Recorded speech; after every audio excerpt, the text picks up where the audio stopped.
clase de hoy. ¿Qué tal, jóvenes? ¿Cómo están? Muy buenos días. Comenzamos. En esta oportunidad haremos el tema del potencial eléctrico y condensadores. Entonces vamos a comenzar entonces por lo que es el tema del potencial eléctrico. Vimos la clase pasada que una carga positiva o negativa creaba en su entorno un campo eléctrico, donde el campo eléctrico era una cantidad de tipo vectorial. ¿Sí? Bien, pero también se plantea lo siguiente, que una carga positiva o negativa también genera en su entorno un potencial eléctrico. Pero ¿cuál es la diferencia con el campo eléctrico? Es que el campo eléctrico es una cantidad de tipo vectorial. En cambio, el potencial eléctrico es una cantidad escalar. ¿Sí? A ver, eso lo voy a escribir por acá. Lo escribo por acá. Entonces, ojo. El potencial eléctrico es una cantidad escalar, o sea que no tiene dirección, solamente tiene un valor, ¿correcto? Un valor numérico en una cierta región o punto del espacio, no tiene dirección, a diferencia del campo eléctrico, ¿sí? Bien. Entonces aquí tenemos que indicar cómo conocer el potencial eléctrico que origina una carga positiva o una carga negativa en su entorno. Por ejemplo, una carga positiva va a originar en el punto P o a una distancia R un potencial eléctrico que se evalúa de la siguiente manera. Es el producto de la constante K por la carga entre la distancia. Ojo, entre únicamente la distancia. ¿Qué hubiera pasado si acá hubiera aparecido la distancia elevado al cuadrado? Así, ¿qué hubiera sucedido si hubiera estado aquí esa distancia en el denominador elevado al cuadrado? Esa expresión correspondería a ¿quién? Si fuera, ojo, la constante K por la carga entre la distancia al cuadrado, ¿eso correspondería a quién? A ver si recuerdan. Claro, muy bien, Omar. Eso correspondería al campo eléctrico, ¿correcto? Pero ojo, esto simplemente es entre la distancia, ¿correcto? Y esto corresponde al potencial eléctrico. Ahora por aquí, para una carga negativa, eso será la constante K por la carga entre la distancia, en este caso R. Pero aquí un detalle. ¿Ustedes recuerdan que para el campo eléctrico yo colocaba la carga dentro de un valor absoluto? ¿Recuerdan? Yo me acuerdo que puse la expresión del campo eléctrico de esta manera, ¿no? La constante K por la carga, pero me acuerdo que la carga lo puse en valor absoluto, entre la distancia al cuadrado, ¿no? En este caso sería un R al cuadrado, ¿sí? Aquí no aparece, ojo, aquí no aparece para conocer el potencial eléctrico ese valor absoluto para la carga. Y es que, ojo, un detalle, para conocer el potencial eléctrico se considera, ojo, se considera el signo de la carga. Por eso que si la carga es positiva, ese signo más de la carga sale. Si la carga es negativa, ese signo de la carga negativa sale, ¿correcto? Eso quiere decir entonces que una carga positiva genera un potencial eléctrico positivo y una carga negativa genera en su entorno un potencial eléctrico negativo. Ojo, ¿sí? Para el potencial eléctrico se toma en cuenta el signo de la carga, ¿sí? Se considera, ojo, el signo de la carga. Bien, ahora, la unidad de medición del potencial eléctrico en el sistema internacional es el voltio. No lo han expresado aquí. Un ratito, yo lo voy a escribir. La unidad de medición, ¿no? En el sistema internacional, el potencial eléctrico se mide en voltio, el cual va a ser expresado con la letra V. ¿Sí? El voltio. ¿Sí? Bien. Entonces, ojo, de esta manera uno va a poder conocer el potencial eléctrico que genera una carga positiva o negativa a una cierta distancia R de la misma. ¿Sí?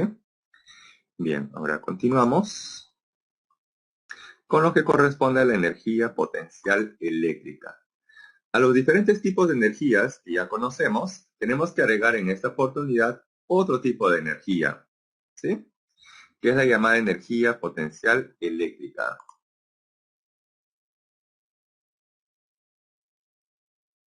Bien.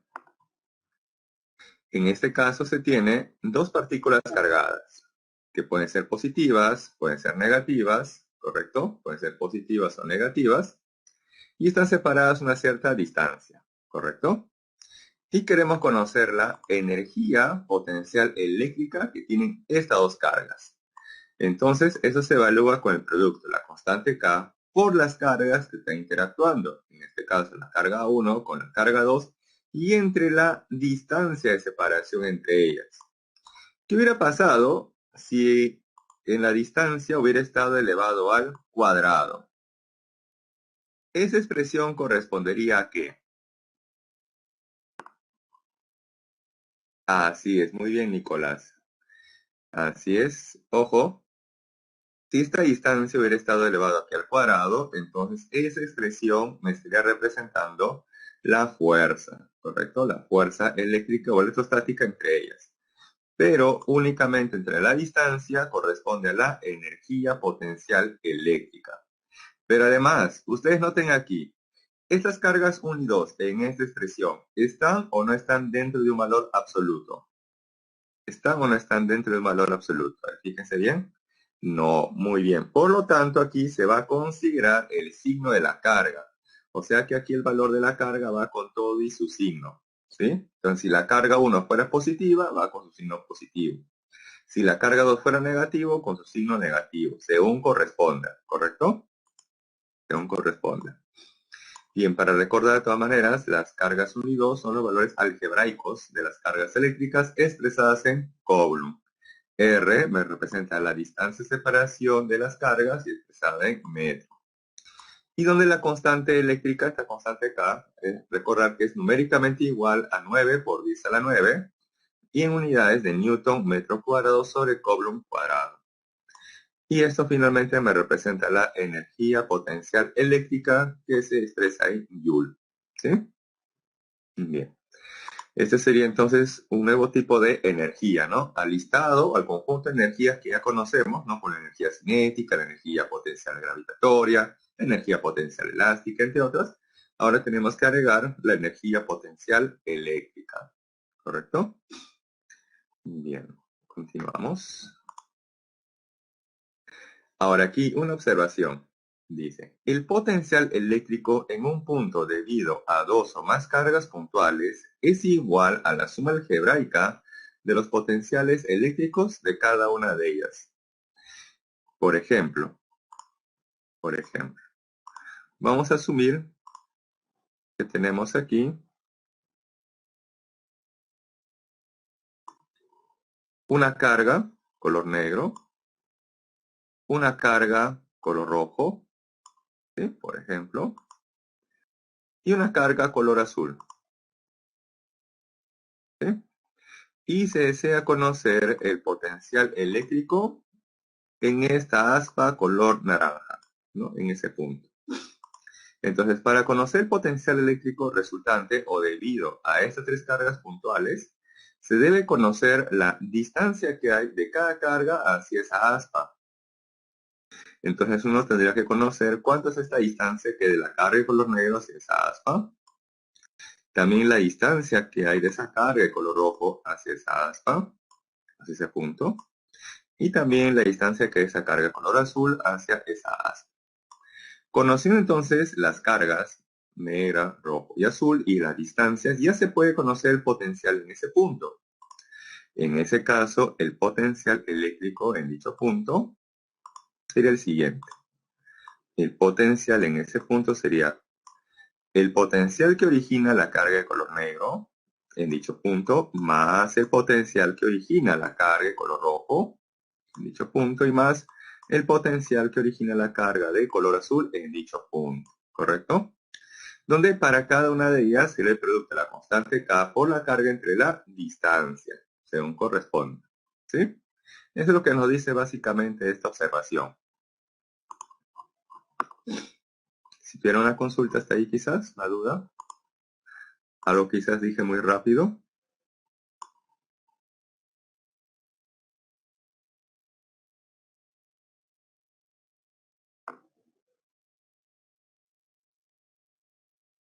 Ah, ya, ok. La energía potencial eléctrica como mínimo se da entre dos cuerpos, ¿correcto? Mínimas entre dos cuerpos. Ahora, para conocer, veamos, ¿ah? Otra forma de conocer energía potencial eléctrica para un cuerpo sería conociendo previamente el potencial en un cierto punto o región del espacio. Miren, a ver, vamos a hacer de esta manera. Esto que está aquí, esto que estoy separando de color negro, eso sería, por ejemplo, miren, ¿ah? Esa expresión sería la constante K por la carga 1 entre la distancia, ¿cierto? Esa expresión que acabo de encerrar de color negro, ¿qué sería? Constante K por la carga entre la distancia. Claro, muy bien. Ese sería el potencial eléctrico que genera la carga 1 a una cierta distancia R de ella. Que, oh sorpresa, a esa distancia se encuentra la carga 2. ¿Sí? Entonces, otra forma de conocer la energía potencial para una carga cualesquiera es multiplicando la carga multiplicada por el potencial eléctrico. ¿Sí? Esa sería entonces otra forma de expresar la energía que presenta un cuerpo cargado o electrizado.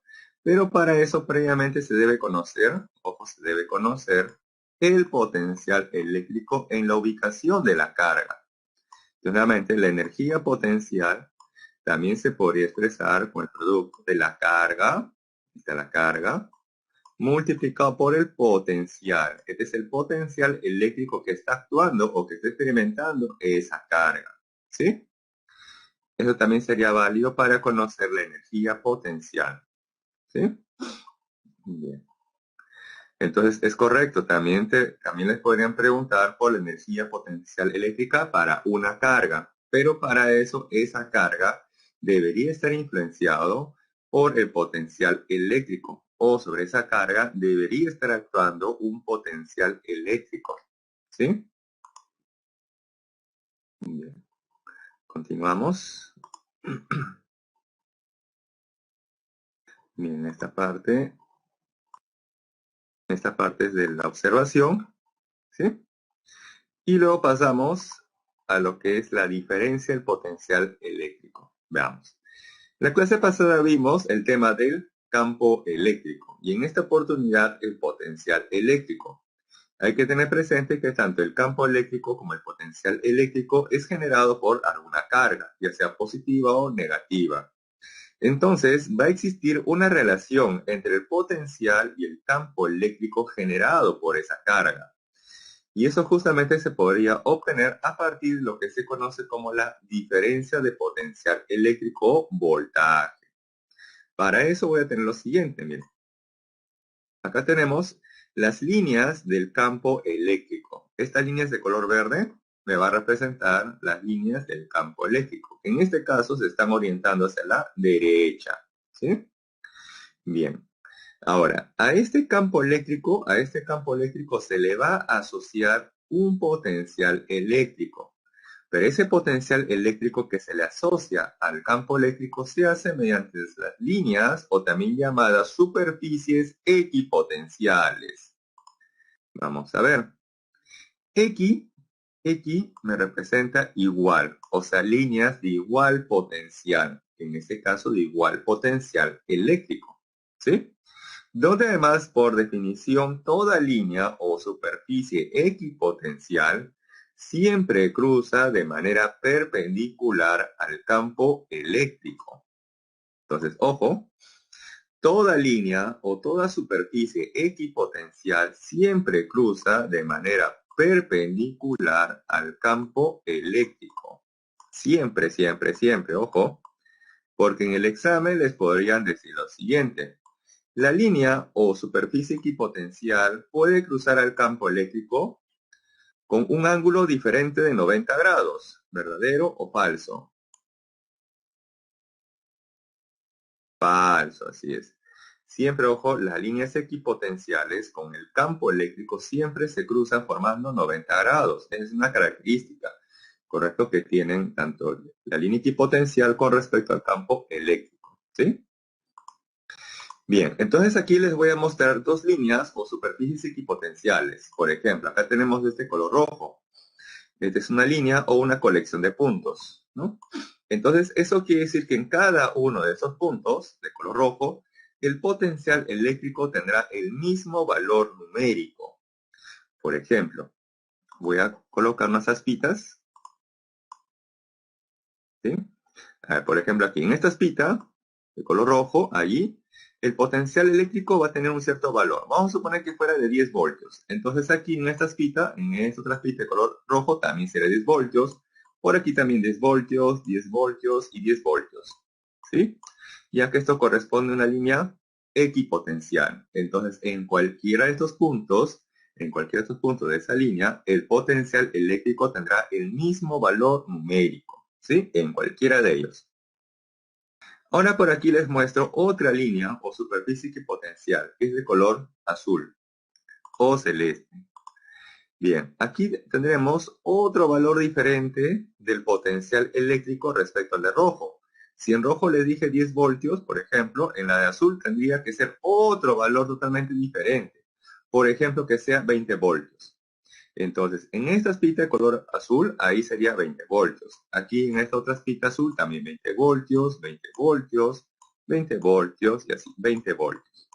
Entonces, en cada uno de estos puntos o aspitas de color azul, ahí el potencial eléctrico tendría que tener el mismo valor numérico. Por ejemplo, 20 voltios. ¿Sí? Bien. Esto sería entonces la idea de las líneas o superficies equipotenciales, ¿correcto? No olvidar X igual o sea igual potencial eléctrico. Bien. Entonces a esta línea de color rojo o línea equipotencial de rojo le he asignado un potencial A y a la de color azul un potencial B. Y que están separadas una cierta distancia D. Ahora, por su curso de geometría, ¿ustedes cómo miden la distancia entre dos rectas? Por ejemplo, esta recta de color azul con esta recta de color rojo. ¿Cómo miden ustedes la distancia? Por definición. ¿Es cualquier recta? Por ejemplo, esa distancia podría ser esta de color naranja. Esta recta de color naranja me podría representar la distancia entre azul y rojo. No, muy bien. Esta de color violeta me podría representar la distancia entre azul y rojo. Tampoco, muy bien. La distancia que es correctamente graficada aquí sería esta de color negro, ¿no es cierto? Ya que esta recta de color negro cruza de manera perpendicular tanto al azul como a la roja. Esa sería realmente la distancia entre ambas líneas o superficies equipotenciales, ¿sí? Entonces, ojo, hay que tener mucho cuidado con conocer o determinar la distancia entre dos líneas o superficies equipotenciales, ¿sí? Bien. Ahora tenemos que conocer o deducir qué potencial eléctrico es el mayor y, por lo tanto, cuál sería el menor, ¿sí? A ver, ¿qué potencial eléctrico creen que sería el mayor? ¿El potencial en B o el potencial en A?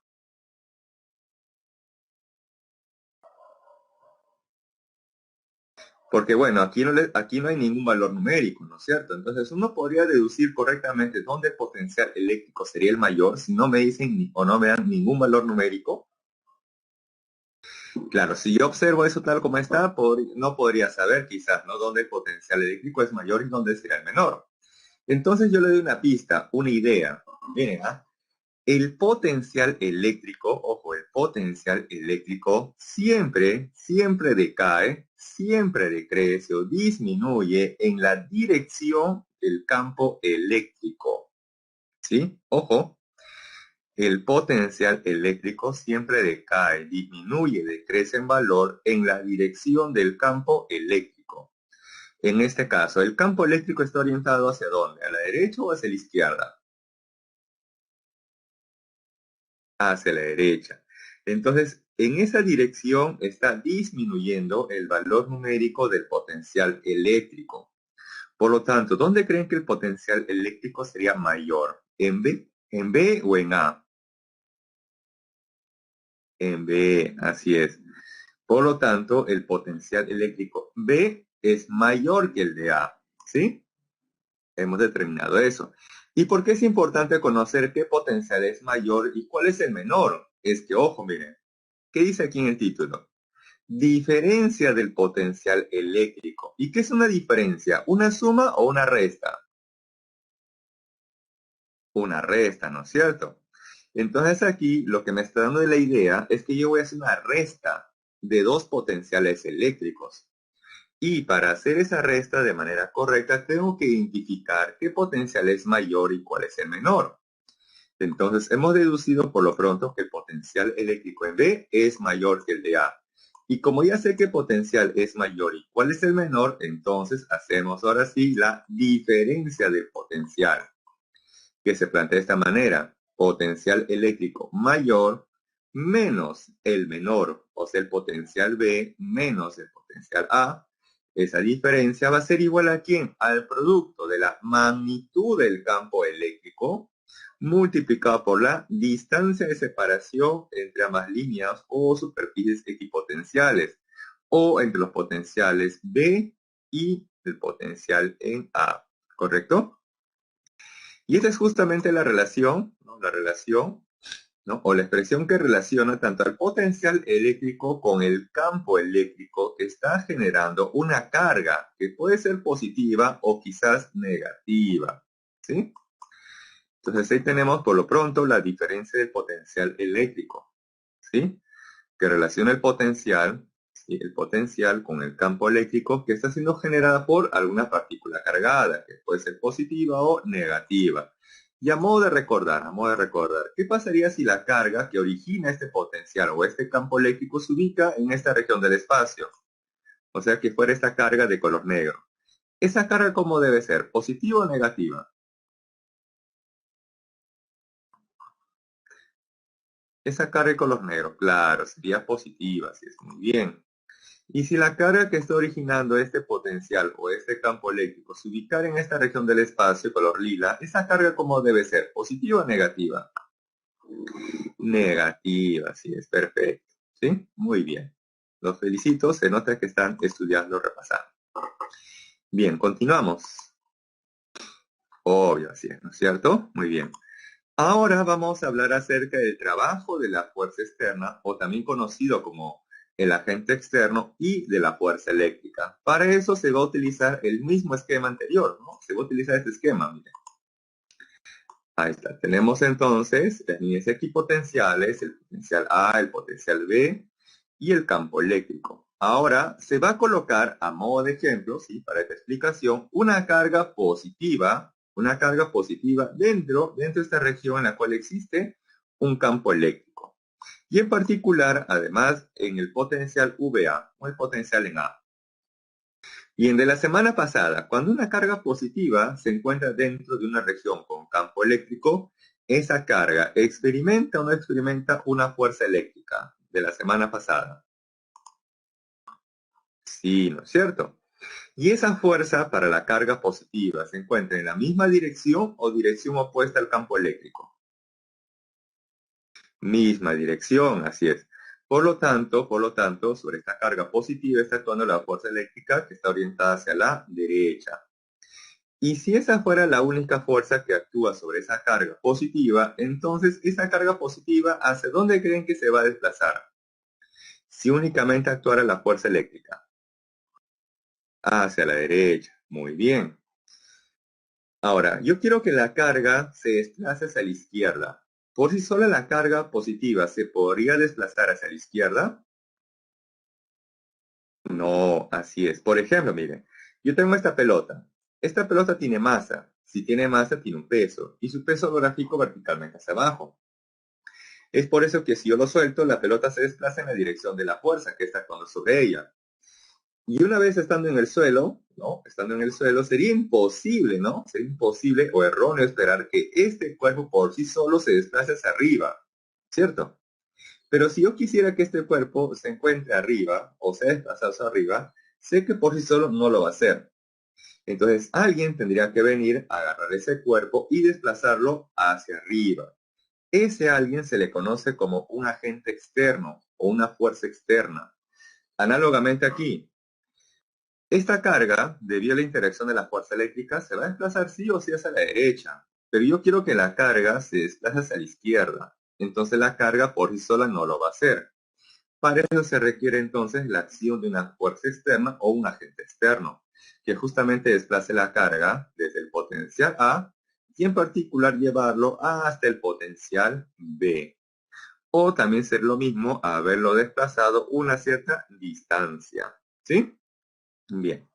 Ahora, si ustedes les preguntan por el trabajo de la fuerza externa o por el trabajo en la fuerza eléctrica, teniendo en cuenta que esas fuerzas en magnitud son constantes, entonces ustedes, ¿cómo conocerían el trabajo realizado por una fuerza constante? Y eso ya lo vimos semanas atrás, y hace varias semanas. Claro, multiplicando esa fuerza por la distancia. Perfecto. Eso sería una alternativa, ¿sí? Una alternativa bastante válida.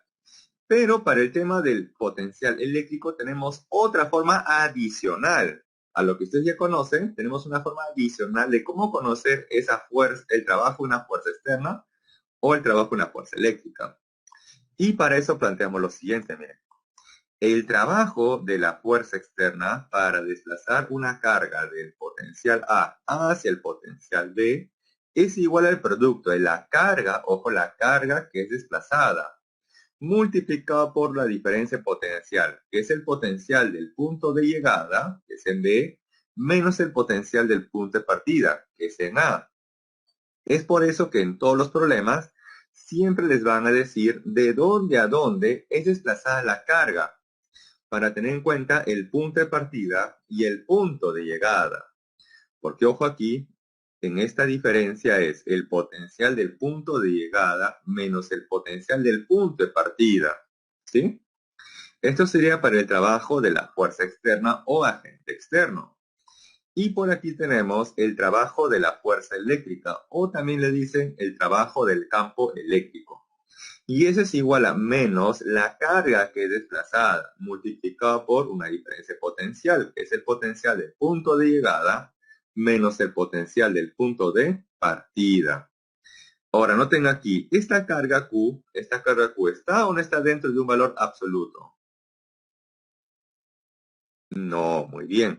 Por lo tanto, aquí la carga Q va con todo y su signo. ¿Sí? Va con todo y su signo, según corresponde. Si esta carga Q fuera positiva, va con su signo positivo. Si fuera negativo, con su signo negativo. Ojo que aquí, en este esquema, estoy dando un ejemplo con respecto a la carga positiva. Ojo, este es un ejemplo considerando aquí para la carga positiva, porque también se puede hacer este ejemplo para una carga negativa. ¿Sí? Entonces, es un ejemplo y ya de forma general, para cualquier carga, ya sea positiva o negativa, se emplea cualquiera de estas dos expresiones según corresponda. Donde aquí, ojo, la carga va con todo y su signo. ¿Sí? Ahora, ¿qué pasaría si en el examen les dijera una carga es desplazada desde el infinito hacia un punto O? Determine el trabajo realizado sobre esa carga. Entonces, ustedes tendrían que conocer de antemano cuánto es el potencial en el infinito, que es el punto de partida, y el potencial en el punto O, que es el potencial en el punto de llegada, donde ha llegado. Ahora, por definición, el potencial en el infinito es igual a ¿cuánto? No sé si ustedes lo saben. Cero, así es. Y eso lo voy a escribir por acá. El potencial en el infinito, o a una distancia muy, muy lejana, ¿sí?, es igual a cero. Ese es por definición. Entonces, si en el examen nuevamente les dijera una carga desplazada o traída desde el infinito hacia un punto o un punto cualesquiera, ¿sí? Entonces, como ha partido desde el infinito, el potencial en el infinito siempre es igual a cero, ¿correcto? Siempre, siempre es igual a cero, ¿correcto? Bien. Entonces, sí tenemos el trabajo de la fuerza externa y el trabajo de la fuerza eléctrica. ¿Sí? Bien, continuamos. Ahora por aquí con el tema del condensador. Los que van a la carrera de ingeniería electrónica o eléctrica o quizás ciencia de la salud van a trabajar en un cierto momento con los condensadores. Dice, un condensador o también llamado capacitor es un sistema conformado por dos conductores que tienen cargas de igual magnitud o de igual valor, pero de signos opuestos o contrarios. entre los cuales existe una diferencia potencial. Ahora, existen condensadores de diferentes formas geométricas. Hay de tipo cilíndrico, como este que está a la izquierda, de tipo esférico, que se encuentra aquí al medio, o el de placas planas paralelas. De los tres, el más fácil, el más sencillo de analizar a nivel pre es el de placas planas paralelas. Este condensador de forma cilíndrica o de forma esférica, eso se analiza recién en la universidad por ser condensadores más complejos de analizar, ¿sí? Entonces, ojo, existen diferentes, ojo, tipos de condensadores. El más fácil de analizar es el de placas planas paralelas, ¿sí? Ese es el que vamos a analizar. Ahora, ¿para qué sirve un condensador o un capacitor? ¿Para qué sirve? ¿Cuál es la utilidad que tiene este capacitor en un circuito? Bien, el capacitor de condensador sirve para almacenar carga o energía eléctrica. Y esa carga o energía eléctrica será aprovechada de manera casi instantánea. Por ejemplo, ¿ustedes tienen un celular? ¿Tienen su celular a la mano quizás? ¿Sí? ¿Tienen un celular por ahí a la mano? ¿Sí? Ya. Ok, bueno. Ahora, ¿su celular tiene o no tiene un flash? Para tomarse un selfie quizás, ¿no? Una foto por ahí. ¿Tiene o no tiene flash?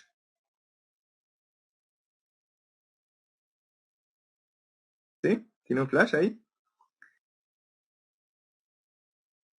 A mí no, que no tiene. Bueno, algunos sí tienen, ¿no es cierto? Ok. Bien, ¿cómo creen que funciona ese flash de la cámara de su celular? Para que funcione, utilice internamente o en su circuito un condensador, o también llamado capacitor. Por ejemplo, acá tengo un celular. A ver, sonrían. Bien. ¿Vieron o no vieron ustedes un flash? ¿Sí? ¿Vieron o no vieron un flash? ¿Vieron o no vieron un flash? ¿Cierto? Ya, ¿ese flash duró mucho tiempo o poco tiempo?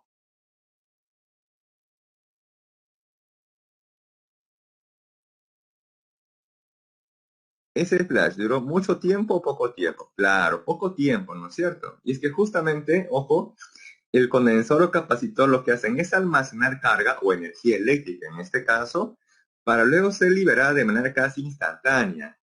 Y una aplicación bien directa es en las cámaras fotográficas para el uso del flash, ¿sí? Flash, correcto. Entonces, para eso se utiliza básicamente el condensador. Esa es la función principal del condensador. Almacenar carga o energía para luego ser liberada de manera casi instantánea, ¿sí? Bien, ahora nos vamos a concentrar en el condensador de placas planas paralelas, ¿sí? En este ya que es el más fácil de analizar. Veamos. Tenemos entonces aquí un capacitor o condensador de placas planas paralelas. Ahora, si ustedes notan aquí, en la definición dice, es un sistema conformado por dos conductores, o sea, dos metales, que tienen cargas de igual magnitud, pero de signos contrarios. Ojo, de signos contrarios u opuestos. Por lo tanto, si uno es positivo, el otro es negativo, necesariamente. Porque si en el examen les dijera, un condensador puede tener dos placas de igual signo o igual polaridad, ¿verdadero o falso? Falso. Necesariamente, ojo, deben estar con signos opuestos, necesariamente. ¿Sí? Entonces, por ejemplo, aquí tenemos una placa, la placa superior que está cargada positivamente y la inferior cargada negativamente. Ambas placas, a su vez, tienen la misma área A, y separadas una cierta distancia como D. ¿Sí? Entonces, este capacitor o condensador en su interior va a generar un campo eléctrico. Ese campo eléctrico, recordar que siempre es saliente la carga positiva y es entrante hacia la carga negativa. Por lo tanto, dentro de este capacitor o entre las placas paralelas, el campo eléctrico en este caso iría hacia arriba o hacia abajo. ¿Cómo creen que iría el campo eléctrico, ojo, dentro o entre las placas paralelas? Hacia abajo, así es. Justamente aquí lo mostramos, miren. El campo eléctrico es saliente respecto a la carga positiva, pero es entrante respecto a la carga negativa. Y ojo que tener presente este detalle, porque en el examen quizás le van a dar como dato dos placas planas paralelas, con sus signos correspondientes, más y menos. Y un primer paso es que ustedes identifiquen correctamente la dirección del campo eléctrico, ¿sí? Identifiquen la dirección, por lo menos, del campo eléctrico, ¿sí? Y en base a ello, ustedes podrán resolver correctamente el problema, ¿sí? Ojo, este es un modelo de problema que viene constantemente. Les colocan ustedes los signos de las cargas o de las placas y ustedes, primer paso, van a tener que deducir o definir correctamente la dirección del campo eléctrico. Y en base a ello, a resolver el problema, según lo planteen, ¿sí? Bien. Entonces aquí nuevamente tenemos dos placas planas paralelas con cargas o signos opuestos, más la de arriba y menos la de abajo y separadas a una cierta distancia d. Por lo tanto, el campo eléctrico entre las placas paralelas iría verticalmente hacia abajo entre las placas, ojo, entre las placas. Bien, ahora, ¿cómo conocer el valor de este capacitor o este condensador de placas planas paralelas? Sencillo. Eso va a ser igual, ¿no? La capacidad o capacitancia del condensador va a ser igual al producto de la permitividad eléctrica del material colocado entre las placas planas paralelas, multiplicado por el área de las placas planas paralelas y entre la distancia de separación entre las placas. ¿Sí? Ojo que la permitividad eléctrica del material colocado entre las placas siempre va a ser dato del problema. Siempre les van a decir qué material ha sido colocado entre las placas planas paralelas. ¿Sí? De esa parte no se preocupen. Lo que ustedes sí deberían preocuparse es identificar el área o la distancia de separación de las placas. Bien. Ahora, también les decía a ustedes que un condensador o capacitor, ¿no?, sirve para almacenar carga. ¿Y cómo se conoce la carga que almacena este condensador? Sencillo.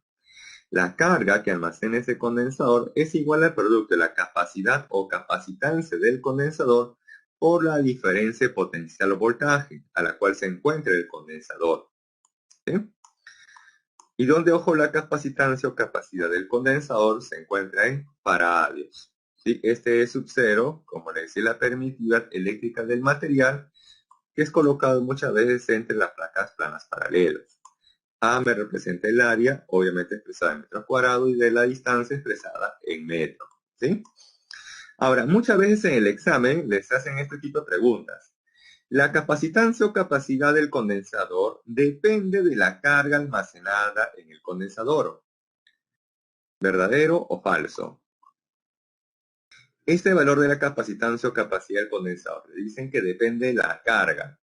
O quizás a mayor cantidad de carga, mayor capacitancia. Menor carga, menor capacitancia. ¿Verdadero o falso?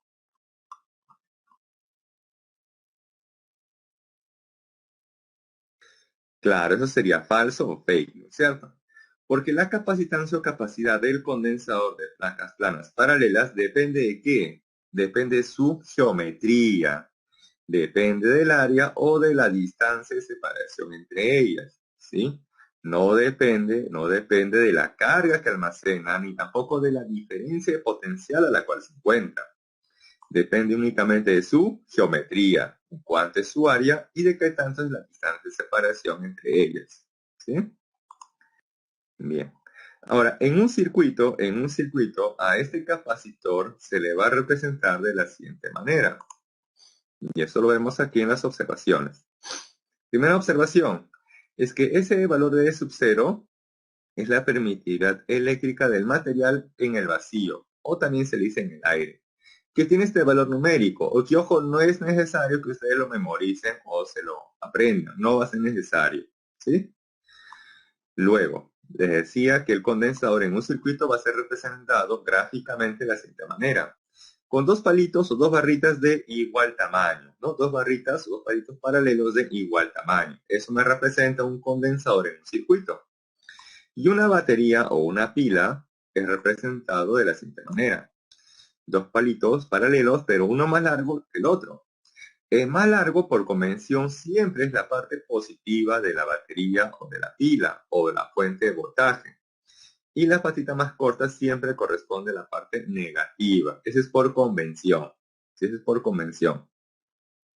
Y eso ustedes lo han llevado, me parece, en el curso de química, ¿o no? A ver, confirme si esto ustedes lo han visto o no lo han visto en el curso de química. ¿O no han visto todavía celdas galvánicas? El jueves todavía. Ok, el jueves. Listo, el jueves. Muy bien. Pero entonces tengan presente que esta es la representación, ¿no? Para identificar una batería, una pila o una fuente de voltaje. Siempre la patita más larga es la positiva y la más corta siempre es la negativa. ¿Sí? Esa es la convención. Bien, continuamos. Ahora tenemos que identificar las conexiones de condensadores, ¿no? O de capacitores. Y se tienen dos tipos de conexiones, la conexión serie y la conexión paralelo. Se dice que están conectados dos o más elementos en serie porque están conectados uno a continuación del otro. Por ejemplo, aquí tenemos tres condensadores, 1, 2 y 3, que están conectados uno a continuación del otro. ¿Sí? Entonces, estos tres condensadores se dice que están conectados en serie. ¿Y qué propiedad tienen cuando están conectados en serie? Sencillo, sencillo. Cuando tienes dos o más elementos conectados en serie, en este caso los condensadores, se cumple que la carga que almacena o que tiene cada condensador es la misma. Esa es una propiedad, ojo, que cumplen dos o más condensadores conectados en serie, que la carga que almacena cada uno de ellos es la misma. Supongamos que el condensador 1 almacena una carga de 20 coulomb. Entonces, ¿cuál será la cantidad de carga almacenada en el condensador 2 o en el condensador 3? Será igual, menor o mayor de 20 coulombs. Igual, así es, muy bien. Igual, perfecto. ¿Sí? Esa es una propiedad de la conexión serie para los condensadores, que la cantidad de carga que tiene cada uno de ellos es la misma. ¿Sí? Es igual. Bien. Ahora, con respecto al voltaje o diferencia potencial, ¿qué se va a cumplir? Que el voltaje en el condensador 1 más el voltaje en el condensador 2 más el voltaje en el condensador 3 es igual al voltaje entre los extremos, entre los extremos. Además, uno podría retirar a esos tres condensadores y en su lugar colocar al condensador equivalente de los tres. O sea, yo retiro los tres y puedo sustituir a estos tres por uno solo. Ese que se reemplaza por uno solo se le conoce como el condensador equivalente. ¿Y cómo conocer el valor de ese condensador equivalente? De la conexión en serie. Sencillo. Para eso utiliza la siguiente expresión. Que la inversa del valor del condensador 1 más la inversa del valor del condensador 2 más la inversa del valor del condensador 3 es igual a la inversa del valor del condensador equivalente. ¿Sí? Ahora, para dos condensadores conectados en serie, a partir de aquí se deduce que se obtiene con el producto entre la suma. Pero ojo, eso es para dos condensadores conectados en serie. A partir de esta definición, si tuviéramos únicamente dos condensadores en serie, a partir de ahí se deduce que el condensador equivalente se obtiene, ¿no?, con el producto entre la suma. ¿Sí? Muy bien. ¿Hasta ahí una consulta o duda respecto a este tipo de conexión? ¿Duda o consulta hasta ahí con el tipo de conexión?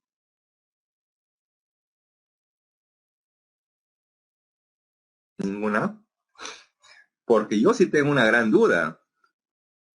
¿Cuál es esa gran duda? Profe, ¿y dónde voy a colocar al condensador equivalente de estos tres? ¿Donde yo quiera? No.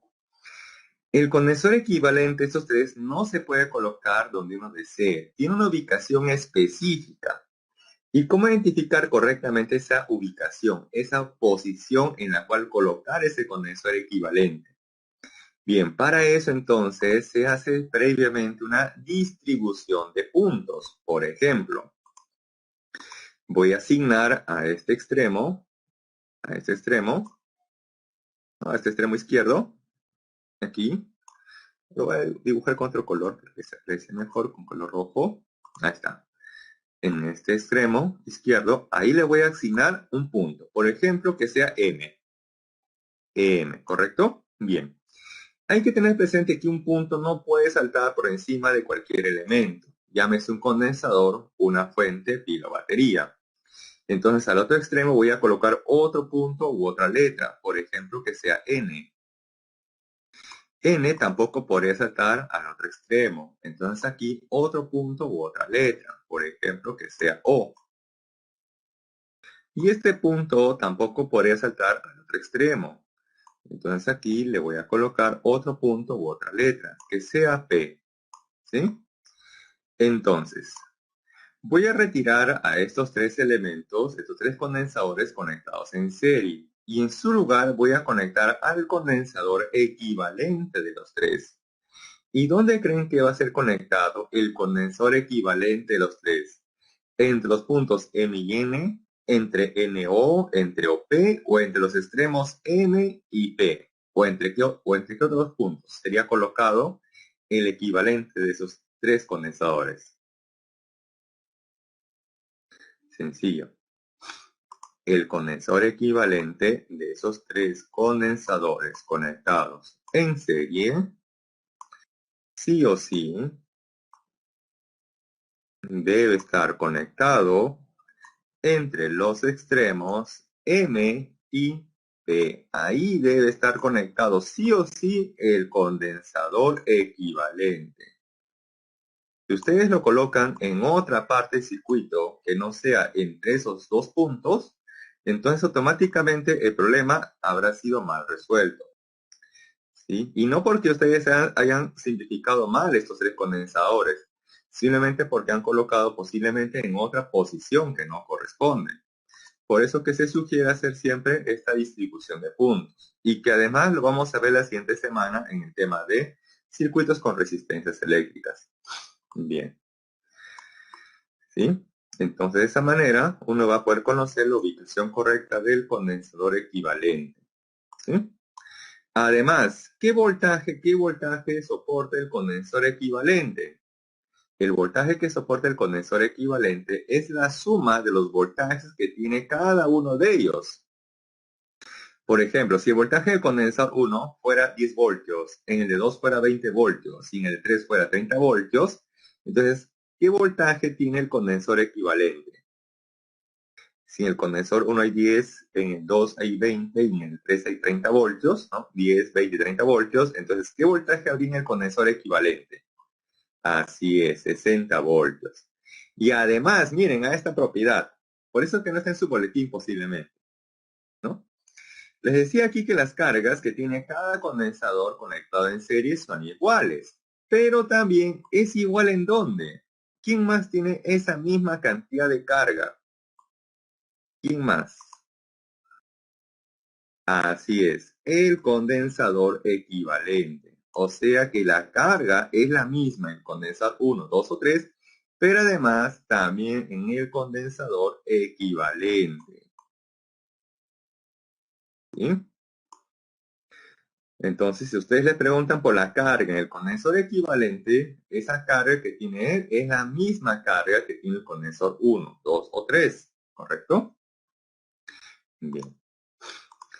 Entonces, ojo, eso adicional, a ver, cópienlo, tomen una foto, porque eso no está aquí en la presentación o quizás en su guía. ¿Sí? Entonces, ojo, en resumen, para la conexión serie. Cuando tienen dos o más elementos conectados en serie, la carga que tiene cada uno de ellos es la misma. Inclusive es igual en el condensador equivalente. ¿Sí? Ah, ya, ok, la anterior. Es el anterior, ok. Alejandro es el anterior. ¿Sí? Y el voltaje que tiene el condensador equivalente es la suma de los voltajes que tiene cada uno de los condensadores conectados en serie. ¿Sí? Ese es el resumen para la conexión serie. Ahora vamos con la conexión en paralelo. Ahora, ¿por qué se dice que dos o más condensadores están conectados en paralelo? ¿Será porque geométricamente están conectados en paralelo? ¿Será por esa razón? Veamos, si en el examen le dijeran, dos o más condensadores están conectados en paralelo porque están geométricamente en paralelo, ¿verdadero o falso? Le dicen, dos o más condensadores están en paralelo porque geométricamente están en paralelo. Falso. Porque, ojo, el concepto paralelo en geometría es muy diferente al concepto paralelo en circuitos, y en este caso de condensadores, ¿sí? Pues, ojo, el concepto de paralelo en geometría es muy diferente al concepto de paralelo en circuitos, es muy diferente.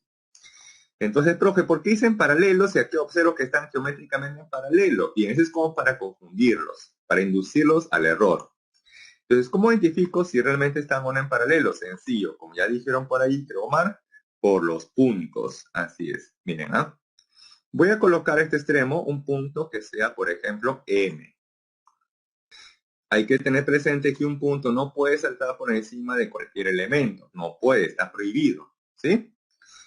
Entonces, a este extremo, si este es M, al otro extremo no puede saltar. No puede saltar por encima de este condensador 1. Entonces aquí voy a colocar otra letra u otro punto. Por ejemplo, que sea N.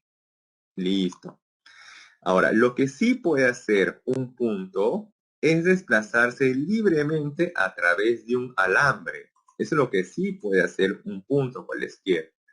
Y justamente lo que tenemos aquí, ¿no? Aquí es un alambre. Esto que está en modo vertical es un alambre que está conectando por estos extremos a los condensadores. Entonces, eso quiere decir que ese punto M, por ejemplo, se puede desplazar y ubicarse en este extremo, ahí, o también por acá. Ahí tenemos entonces esos puntos. M no puede saltar por encima del condensador 1, 2 o 3. Entonces al otro extremo tenemos otro punto que es N. Y N se encuentra por aquí. Y justamente por acá tenemos también un alambre. Entonces ese punto N se podría desplazar fácilmente a través de ese alambre. Eso sí está permitido para cualquier punto. Desplazarse o moverse por un alambre. Entonces si él es N, él también será N. Y él también sería N. ¿Y qué se aprecia aquí? Que estos tres condensadores se encuentran o no se encuentran conectados entre los puntos M y N. A ver, ahí aprecia. Los tres condensadores, 1, 2 y 3, ¿están o no están conectados entre los puntos M y N? Sí, muy bien. Por lo tanto, estos tres condensadores se encuentran conectados en paralelo, porque comparten puntos, ¿sí? Porque comparten puntos. Entonces dice que están conectados en paralelo. Ahora, yo puedo retirar a esos tres conectados en paralelo y en su lugar conectar el equivalente de los tres. ¿Y dónde creen que voy a conectar al equivalente de esos tres condensadores conectados en paralelo? ¿Donde yo quiera? No. Ese condensador equivalente a estos tres conectados en paralelo debe estar conectado sí o sí, ojo, debe estar conectado sí o sí entre los extremos o puntos M, M y N. Ahí debe estar conectado el condensador equivalente, ¿sí? Entre los puntos M y N, necesariamente. No puede estar conectado en cualquier otra parte del circuito, porque de lo contrario habremos malogrado el circuito, ¿sí? Bien, ahora, como una propiedad para la conexión en paralelo que se tiene, que el voltaje o diferencia potencial en cada uno de ellos es la misma. O sea que el voltaje en el condensador 1 es igual en el condensador 2, es igual en el condensador 3, pero también es iguales ¿en dónde? En el condensador equivalente. O sea que si el voltaje del condensador 1 fuera de 10 voltios, en el condensador 2 también debe ser 10 voltios. En el condensador 3 también 10 voltios. Y en el condensador equivalente de estos tres también debe ser 10 voltios. ¿Correcto? Eso es lo que nos dice la propiedad de la conexión en paralelo. Y eso es para la conexión en paralelo. ¿Y cómo conocer la carga que almacena el condensador equivalente? Sencillo, para conocer la carga que almacena el condensador equivalente, sencillamente se debe sumar la carga que almacena cada uno de los condensadores conectados en paralelo. O sea que la carga de 1 más la carga de 2 más la carga de 3 me da como resultado la carga que almacena el condensador equivalente. ¿Y cómo conocer el valor del condensador equivalente de la conexión paralelo? Sencillo. Simplemente sumamos los valores de los condensadores. ¿Sí?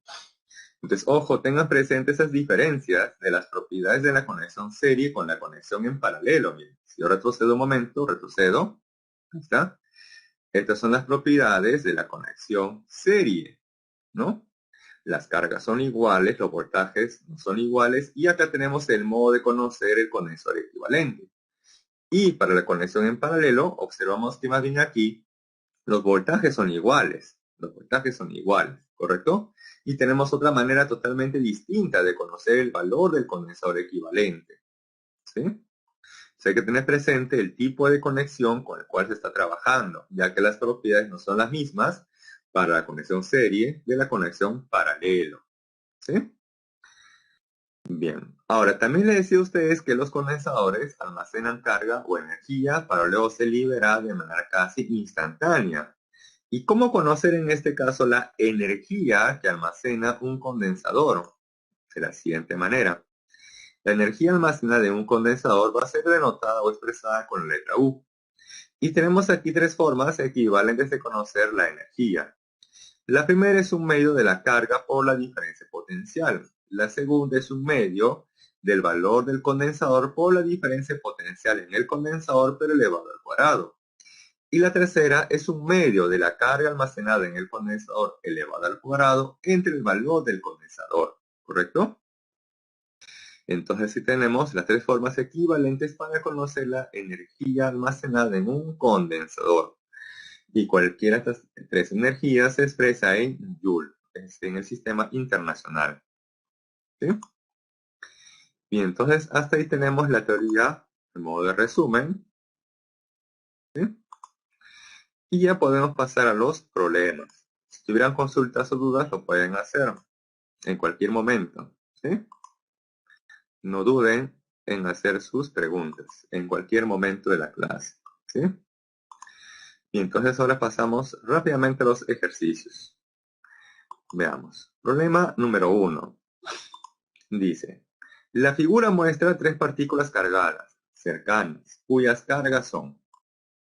La carga 1 es negativa, la carga 2 es positiva y la carga 3 es negativa, ¿no? Respectivamente. Determine la energía potencial eléctrica total del sistema. Bien. ¿Cómo conocer la energía potencial? Vimos que la energía potencial entre dos cargas, la energía potencial entre dos cargas, era igual producto de la constante K por las cargas que están interactuando, ¿no? Carga 1, por ejemplo, es con la carga 2, entre la distancia de separación entre ellas, ¿sí? Pero ojo que esto era para dos cargas. Pero aquí tenemos ¿cuántas cargas? ¿Dos? ¿O cuántas tenemos aquí en el problema? Tenemos tres. Entonces, ¿cómo se va a determinar la energía que almacena este conjunto de tres cargas? Sencillo. Se realiza la interacción de 2 a 2. Por ejemplo, vamos a conocer la energía entre 1 y 2, entre 2 y 3 y finalmente entre 1 con 3. ¿Correcto? Vamos a hacer entonces esa interacción. 1 con 2, 2 con 3 y 1 con 3. ¿Sí? Siempre de 2 en 2, tomando de 2 en 2. Veamos. Entonces aquí, como le mencionaba, vamos a conocer la energía total, la cual sería la energía potencial entre la carga 1 y 2, que sería este primer sumando, más la energía entre 2 y 3, ¿no? Entre 2 y 3, que sería este último sumando, y la energía entre 1 y 3, que sería el término que se encuentra aquí en medio, ¿no? Este sumando, ¿correcto? Para eso, ¿qué se requiere conocer? Las cargas, ¿no? 1, 2 y 3, que son datos del problema, pero también las distancias que hay entre cada carga. Y eso se obtiene fácilmente del gráfico del problema. Pues si retrocedo, la distancia entre la carga 1 y 2 es 3 metros. Entre 2 y 3 es 4 metros. ¿Y cuál sería la distancia que hay entre la carga 1 y la carga 3? ¿Eso se puede conocer o, no se puede conocer fácilmente? Claro, se conoce fácilmente, ¿no? Por Pitágoras, automáticamente eso vale 5, así es. Muy bien. Entonces, justamente por eso que acá aparece, ¿no? Que la distancia entre la carga 1 y 3 vale 5 metros. Y luego simplemente queda ya reemplazada porque hemos identificado, ¿no? Las cargas y también y sus respectivas distancias entre ellas.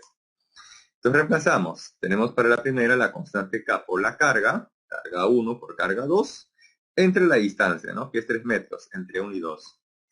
Más, en segundo término, tenemos la constante K por las cargas 1 y 3. Y si ustedes notan aquí, las cargas van con todo y su signo. Ojo, aquí no se toma el valor absoluto. Las cargas van con todo y su signo, ¿sí?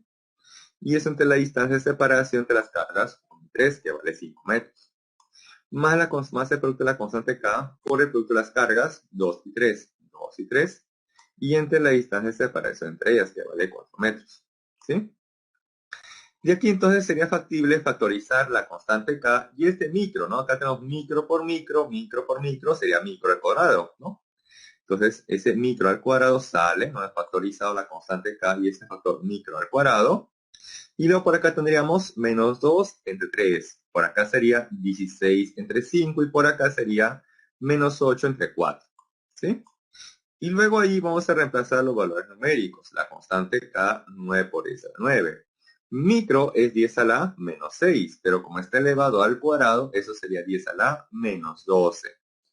Y luego haciendo estos cocientes, ¿no? Menos 2 entre 3, eso nos da menos 0,67 aproximadamente. 16 entre 5 nos da 3,2 y menos 8 entre 4 nos da menos 2. Bien, operando esto nos da finalmente que la energía potencial eléctrica de esas tres cargas nos da más 4,77 milijoule. Y si ustedes observan en su guía, ¿hay o no hay clave? ¿Aparece o no aparece este valor numérico en su guía, en su PDF? Entre la clave A, B, C y D. ¿Está o no está este valor numérico? No, así es. Por lo tanto, ustedes van a colocar ahí una clave E igual a 4,77 milijoule, ¿correcto? Esa sería entonces la respuesta a ese problema, ¿sí? Bien. En el examen también podrían colocar un problema bastante parecido, ¿no? Porque es un cálculo bastante sencillo, ¿sí? Bien. Continuamos, si no hubiera consultas o dudas hasta ahí. Problema número 2. Bien. Dice, la figura muestra un triángulo rectángulo y dos partículas cargadas. Carga 1 no se sabe cuánto es su carga, no se sabe si es positiva o negativa. Y la carga 2 es negativa. Si el vector campo eléctrico en el punto P es horizontal y hacia la derecha, determina el potencial eléctrico en el punto P. Bien, para conocer el potencial eléctrico en el punto P, les pregunto, ¿es o no necesario conocer la carga 1 y la carga 2?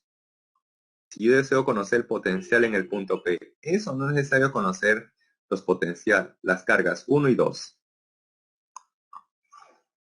Sí, ¿no es cierto? Y si uno observa en el problema, ¿te dan o no te dan la carga 1? ¿Te dan o no te dan el valor de la carga 1? ¿Te dicen si la carga 1 es positivo o negativo? ¿Te dan su valor numérico?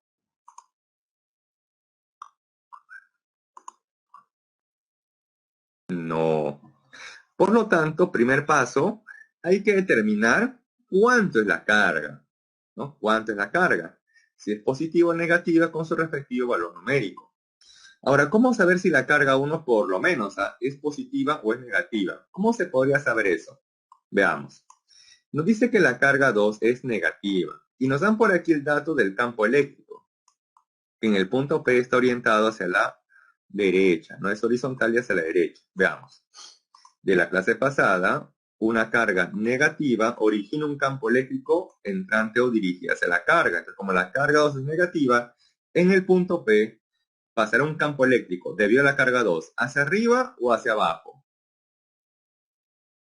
Si la carga 2 es negativa, entonces en el punto P, el campo eléctrico iría hacia arriba o hacia abajo. Claro, iría hacia abajo, ¿no es cierto? Ya que ese campo eléctrico va a pasar por el punto P y luego se estará dirigiendo u orientando hacia la ubicación de la carga 2, que es negativa, y por lo tanto se está orientando hacia abajo. Muy bien. Ahora, la carga 1 no sé si es positiva, ni tampoco sé si es negativa. Entonces vamos a tener que asumir, suponer. Supongamos que la carga 1 también fuera negativa. Supongamos que la carga 1 fuera negativa. En ese caso, el campo eléctrico va a pasar por el punto P y se estará orientando luego hacia la carga 1, que estoy suponiendo que es negativa. ¿Sí? Listo. Y si esta carga fuera negativa, o si este fuera la dirección correcta del campo eléctrico, les pregunto, a partir de estos dos campos eléctricos, ¿se podría obtener quizás un campo eléctrico cuya componente esté dirigida hacia la derecha? A partir de este esquema, ¿se podría obtener una componente del campo eléctrico orientado hacia la derecha? Imposible, ¿no es cierto? Por lo tanto, la carga 2 será la carga 1 será negativa. ¿Cómo creen entonces que sea la carga 1? La carga 1 entonces debe ser positiva. Entonces, por lo menos, miren, por lo menos ya sé el signo de la carga. Entonces ustedes han deducido correctamente que la carga 1 debe ser por lo menos positiva, ya que en ese caso el campo eléctrico sale la carga y va a pasar por el punto P. Ahí está, ¿correcto? Muy bien. Pero nos dicen además que el campo eléctrico resultante en el punto P es hacia la derecha. Entonces, este campo color rojo yo lo puedo descomponer en dos componentes. En una componente color negro, orientada a la derecha, y una componente color negro, orientada hacia arriba. Ahí está. ¿Sí? Y para que eso ocurra, ojo, para que el campo eléctrico resultante en el punto P sea horizontal hacia la derecha, ¿qué debe pasar con la componente que está orientada hacia arriba y con el campo eléctrico orientado hacia abajo? ¿Qué debe pasar con estos dos? Claro, deberían ser iguales en magnitud, ya que de esa manera se va a cancelar. Y al cancelarse tenemos únicamente esta componente del campo eléctrico. Entonces, esa es la idea, ¿no? Igualar el campo eléctrico, esta componente del campo eléctrico hacia arriba, con el campo eléctrico que está orientado hacia abajo. Y a partir de ahí se va a poder conocer la carga 1, ¿sí? Entonces, habiendo hecho el bosquejo, ahora sí pasamos a la solución, miren. Bien, hemos deducido entonces que por lo menos la carga 1 es positiva. Origina un campo eléctrico saliente en esa dirección. Luego, segundo paso, descomponemos ese campo eléctrico 1 en dos componentes, una horizontal y otra vertical. Está descompuesto, ¿sí? De tal manera que para que el campo eléctrico resultante en el punto P sea horizontal y hacia la derecha, pues entonces esta componente, el campo eléctrico 1, y el campo eléctrico 2, que está en direcciones opuestas, deberían ser en magnitud iguales. Y eso es lo que se ha hecho, miren. Igualamos por aquí la magnitud del campo eléctrico 2 con la magnitud del campo eléctrico 1, ¿no? Con esa componente. Teniendo en cuenta que la magnitud del campo eléctrico es la constante K por la carga entre la distancia al cuadrado, ¿no? Recordar eso en la clase pasada. Y donde la carga, ojo, se considera en magnitud o en valor absoluto, no va acompañado de su signo. Entonces, para la carga 2, eso sería la constante K por la carga 2, que en valor absoluto sería 1 microcoulomb, 1 micro, y entre la distancia al cuadrado, esa distancia de la carga 1, de la carga 2 hacia ese vértice es de 1 metro. Ahí está, 1 al cuadrado. Ahora por aquí, la magnitud del campo eléctrico que origina la carga 1 en ese vértice sería la constante K por la carga 1 entre la distancia al cuadrado, donde por la geometría esta distancia de la hipotenusa que vale 2 metros. Y esa distancia al cuadrado. Y eso lo he multiplicado por ¿quién? Por el seno de 30 grados. Seno de 30. ¿Sí? De aquí se cancela la constante K, ¿no? Esto sería 4, pasa a multiplicar. Y el seno de 30 sería un medio. Entonces, ese factor 2 que está en el denominador pasa a multiplicar. Y de ahí la carga 1 es de 8 microcoulomb. ¿Sí? Entonces, hasta ahí se ha conocido por lo menos, ahora sí, el valor de la carga, 1. Pero a mí me preguntan por el potencial eléctrico. Entonces, para conocer el potencial eléctrico en ese vértice, sería la suma del potencial eléctrico que origina la carga 1 más el potencial eléctrico que origina la carga 2 en ese punto. Y donde el potencial sería la constante K por la carga entre la distancia, y con el signo según corresponda, ¿no? La carga. Para la carga 1, como es una carga positiva, el signo sale, por lo tanto genera un potencial positivo. La carga 2 es negativa, por lo tanto esa carga ese signo menos sale y por lo tanto origina un potencial negativo. Y luego ahí reemplazamos los valores. Constante K por la carga entre la distancia. La distancia de la carga 1 hacia ese vértice es 2 metros. Y la distancia de la carga 2 hacia ese vértice es de 1 metro. Entonces este cociente sería como 4 y este bueno sería como 1. Factorizamos eso y 4 menos 1 da 3. 3, ahí está la constante K, 9 por 10 a la 9, micros, 10 a la menos 6, y esta diferencia vale 3. De tal manera que este producto entonces nos va a dar 27 kilovoltios. Entonces, ojo, el voltaje o el potencial eléctrico en este vértice o en ese punto P nos va a dar 27 kilovoltios. ¿Sí? Esa sería entonces ya la solución al problema. Bien, un problema de este tipo en el examen dudo que venga, porque como ustedes ven tiene varios pasos, ¿sí? Tiene varios pasos. Lo que sí les podría venir en el examen de este problema es determine el valor de la carga 1 si el campo eléctrico en el punto P, ese vértice, es horizontal y hacia la derecha. Hasta ahí sí es factible que venga en el examen, porque eso rápidamente sería entonces 8 microcoulombs, ¿sí? Pero ya complementando con el potencial eléctrico así, es bien difícil que venga el examen porque le va a tomar más tiempo, ¿sí? Y así ya no viene en el examen.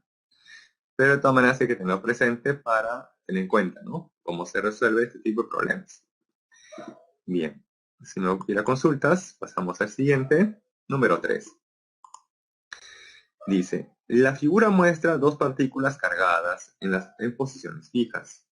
El potencial eléctrico en el punto A es 80 voltios. Pregunta, determina el trabajo necesario para desplazar lentamente una partícula de carga negativa e igual a 50 milicoulomb desde el punto A hasta el punto B. Entonces, ojo que aquí les dan de dónde a dónde va a ser desplazada la carga. Dice de A hacia B. Por lo tanto, A sería el punto de partida y B el punto de llegada. ¿Sí? Entonces, para eso se requiere conocer el potencial en el punto A y también el potencial en el punto B. Pero si no observen el problema, ¿les dan o no les dan el potencial en el punto B? Eso no es dato el potencial en B. No. Muy bien. Y por lo tanto, se debería conocer el potencial en B. Y para eso nos dan como dato el potencial en A. Nos dan el potencial en A y con esa información se va a poder conocer el potencial en B. Veamos entonces de la siguiente manera cómo se va a realizar. Tenemos entonces, ¿no? Que el potencial en A es 80 voltios. Pero ¿cómo se determina el potencial en A? Sencillo, el potencial en A sería el potencial que origina la carga roja en A más el potencial que origina la carga azul en A. Ahí está, miren. El potencial en A sería entonces la constante K por la carga roja, que es positiva entre la distancia, que vale como R. Y para la carga azul sería la constante K por la carga, como es negativa, si no menos sale, entre la distancia. Y la distancia que es la carga azul hacia el punto A vale como 2R. Vale como 2R. Efectuando esto nos da entonces un valor de la constante K por Q entre 2R. Y esto numéricamente, según dato el problema, debe ser igual a 80 voltios. Entonces, esto es igual a 80, este 2 va a pasar a multiplicar y de ahí que el producto de la constante K por Q entre R sea igual a 160 voltios. Y con esa información ya se podría conocer el potencial en B. ¿Cómo conocer el potencial en B? Sencillo, eso es el potencial que origina la carga roja en B más el potencial que origina la carga azul en B. Para la carga roja sería la constante K por la carga entre la distancia. Y esa distancia, la carga roja hacia el punto B vale como 2R.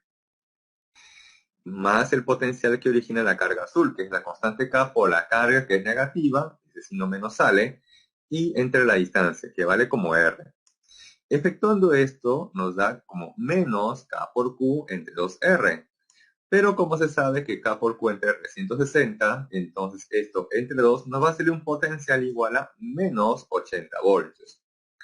Entonces hasta ahí por lo menos tenemos el valor del potencial en A y el potencial en B. En A vale 80 y en B vale menos 80 voltios. Ahora sí, ya se podrá conocer el trabajo, ¿no? El trabajo realizado para desplazar una carga de A hasta B. Bien, pero aquí un detalle. Voy a retroceder un momento. Bien, acá le dice el trabajo necesario, ¿no es cierto? Le dicen si es el trabajo de la fuerza eléctrica o del agente externo. Acá simplemente dice tener el trabajo necesario, ¿no? Le dicen ahí si es para el trabajo de la fuerza externa o agente externo o de la fuerza eléctrica. No lo mencionan. Entonces, cuando no lo mencionen, por defecto, es con respecto al trabajo de la fuerza externa, o también llamado el trabajo del agente externo. Ojo, cuando no lo mencionen, por defecto va a ser el trabajo de la fuerza externa o el trabajo del agente externo. ¿Sí? Eso sería por defecto. Entonces, ahí tendríamos lo siguiente, que es la carga que es desplazada por la diferencia potencial del punto de llegada menos el potencial del punto de partida. Ojo que la carga parte de A y llega a B, ¿sí? Entonces la carga que es desplazada es de menos 50 milicoulomb, el menos con todo y signo va la carga. Y esta diferencia potencial sería el potencial del punto de llegada menos el potencial del punto de partida. El potencial del punto de llegada, que es en B, nos salió menos 80 voltios. Y el potencial del punto de partida, que era dado el problema desde un inicio, es de 80 voltios. ¿Sí?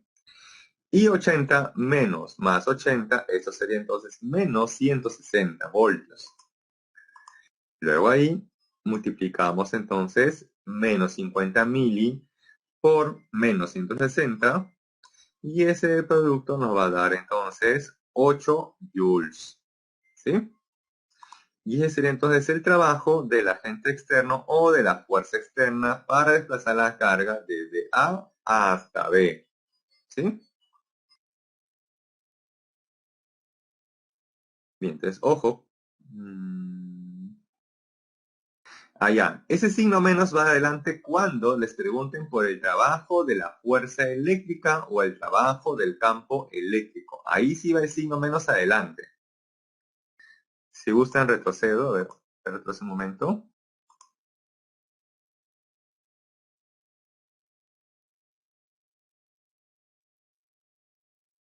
Ahí está, ojo. El trabajo de la fuerza externa o del agente externo es la carga. Ojo, la carga siempre aquí va con todo ese signo. Multiplicado por una diferencia de potencial, que es el potencial del punto de llegada menos el potencial del punto de partida. Y para el trabajo de la fuerza eléctrica va el signo menos adelante. Entonces será menos la carga ojo aquí va con todo y sus signos en corresponda, y por una diferencia de potencial del punto de llegada menos el potencial del punto de partida. Por eso, ojo que siempre les van a indicar de dónde a dónde va la carga. Si va de A hacia B, de B hacia A, de M hacia N, de X hacia Y, etc. Siempre les van a indicar de dónde a dónde va la carga, para tener en cuenta el potencial del punto de llegada y el potencial del punto de partida. ¿Sí? Siempre les van a indicar eso.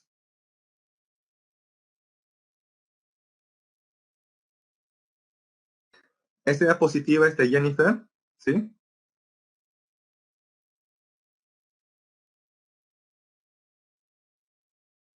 Ah, ok.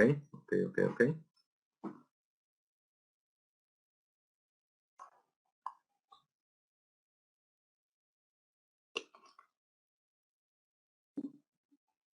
¿Sí? Bien, entonces, ok, Jennifer, de nada, de nada. Continuamos. Bien, problema número 4. Dice, las partículas o cargas 1, 2 y 3 están situadas en una semicircunferencia de radio 30 centímetros. Pregunta, determine el potencial eléctrico en el punto O. Bien, una pregunta como esta sí es factible que den en el examen. Esta sí es modelo de pregunta de examen. Entonces aquí les dan tres partículas cargadas y les preguntan por el potencial eléctrico en el punto O. Entonces para eso sencillamente tenemos que sumar el potencial eléctrico que origina cada carga en O. Nada más. Entonces si tenemos justamente el potencial en el punto O sería la suma del potencial que origina la carga roja en O, más el potencial que origina la carga azul en O, y más el potencial que origina la carga verde en O, donde el potencial eléctrico sería la constante K por la carga entre la distancia, y con el signo según corresponde, si la carga es positiva con su signo más, y la carga fuera negativa con su signo menos. ¿Sí? Entonces ahí finalmente ya podemos reemplazar los valores. Tenemos entonces para los tres la constante K, y los tres tienen la misma distancia, ¿no? Por eso que aparece aquí la constante K por la carga 1, aquí carga 2 y carga 3. Y luego que se ha hecho es factorizar la constante K y R, que es la distancia. No he factorizado eso. Constante K, esa distancia R, y además el factor común, que es 10 a la menos 6, ¿no? Que es el factor micro. De tal manera que dentro tenemos ahí la suma de 2 más 3 menos 6. Y esto de aquí, 2 más 3 menos 6, ¿qué nos da? 2 más 3, 5. Y menos 6, ¿eso cuánto sería? 2 más 3 menos 6 nos da menos 1, ¿no? Por eso que aquí aparece el signo menos, ¿no? Menos, y obviamente implícitamente ya se encuentra el factor 1, ¿sí? Entonces menos, porque porque esta suma nos da menos 1, este menos.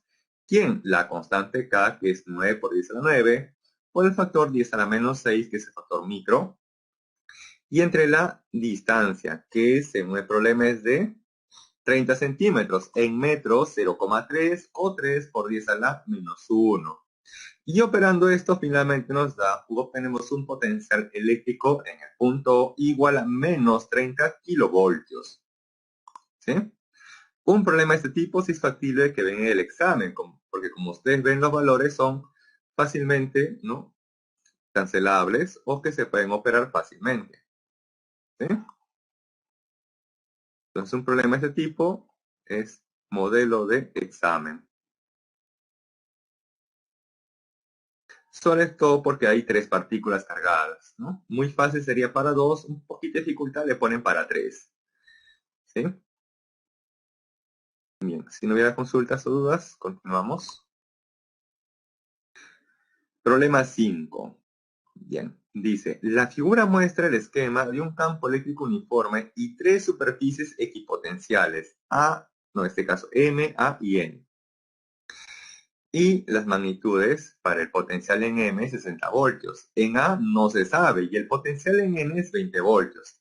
Determine el trabajo que se debe efectuar para trasladar lentamente una pequeña partícula cargada, cuya carga es positiva, y es desplazada desde A hasta B. Bien, si yo deseo conocer el trabajo realizado para desplazar la carga de A hasta B, se debe conocer la carga, que ya es dato del problema. También se debe conocer el potencial en A, que es el punto de partida, y el potencial en B, que es el punto de llegada. Veamos según los datos. ¿Les dan o no les dan el potencial en el punto A? No, nuevamente no los dan. Entonces, ¿cómo voy a conocer el potencial en el punto A? Tenemos como datos el potencial en M y el potencial en N. Ahora, según el gráfico, ¿el potencial en N y el potencial en B son o no son iguales? El potencial en N y el potencial en B son o no son iguales. Sí, claro, son iguales. ¿Por qué? Porque ambos puntos, N y B, se encuentran en esa misma línea o superficie equipotencial. Por lo tanto, el potencial en N y en B son iguales. O sea que el potencial en B sería 20 voltios. ¿Sí? Bien, ahora, ¿cómo conocer entonces el potencial en A? Bien, para eso entonces pasamos a la solución. Bien, primer paso, identificamos qué potencial es mayor y cuál es el menor. Y justamente vimos que el potencial decae en la dirección del campo eléctrico. Por lo tanto, el potencial en M es el mayor de todos, de esos tres. Luego sería el potencial en A y finalmente el potencial en B. Por lo tanto, si yo comparo A con B, el potencial en A sería mayor que el potencial en B.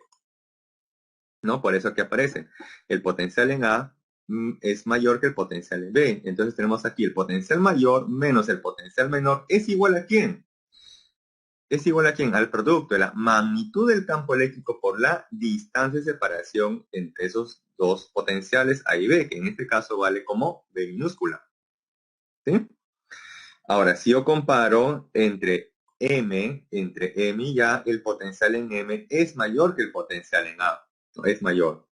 Entonces ahí sería el potencial mayor, que es M, menos el potencial menor, que es en A, es igual al producto de la magnitud del campo eléctrico por la distancia de separación entre ellos, que vale como 3B minúscula.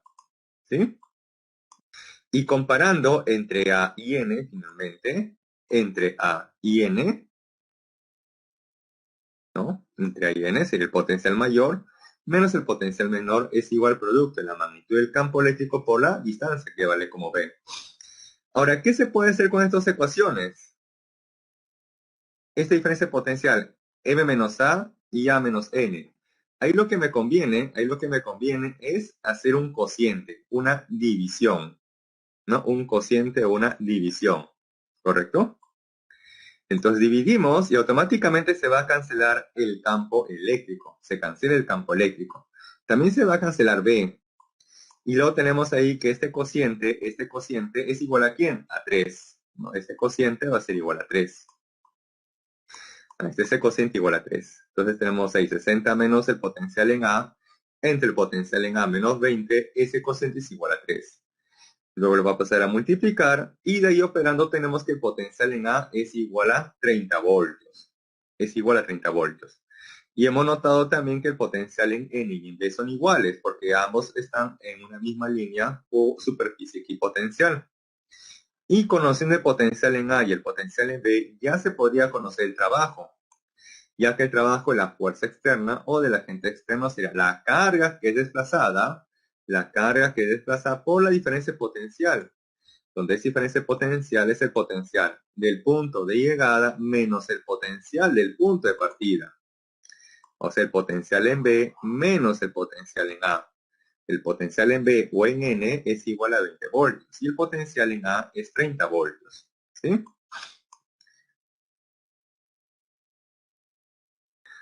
Y de ahí finalmente se tiene entonces que el trabajo de la fuerza externa para desplazar la carga desde A hasta B es de menos 0,01 joules. ¿Sí?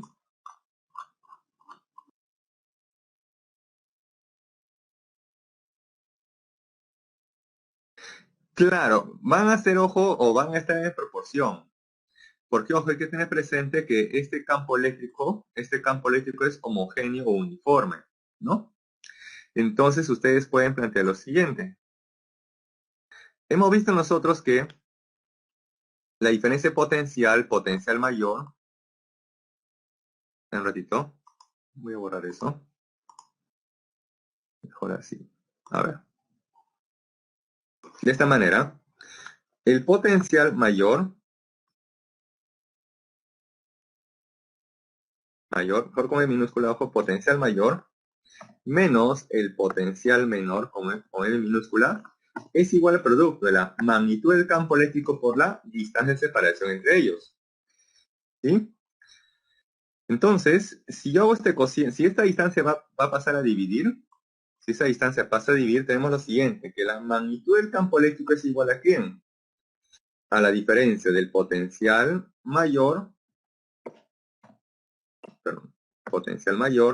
menos el potencial menor entre la distancia.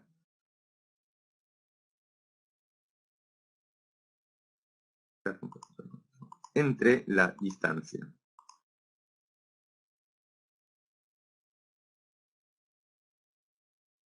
¿Sí?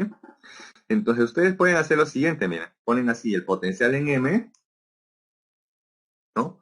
Menos el potencial en N, entre la distancia, en este caso entre M y N una distancia como 4B. Eso es igual Ahora por acá ponen así, por ejemplo, el potencial en A, que no sé cuánto vale, menos el potencial en N. Eso entre la distancia que separamos potenciales, entre ahí en una distancia como ven. Esta también sería otra forma de resolver el problema, ¿no? De ahí se cancela B y de ahí ustedes podrían también conocer el potencial en A, ¿no? También sería otra alternativa, ¿correcto? También sería otra alternativa. Ok. Entonces, para que vean que para un mismo problema tienen diferentes formas de solucionarlo, ¿sí? Algunas más fáciles que otras, pero todas sí o sí les tienen que llevar a la misma respuesta, ¿correcto?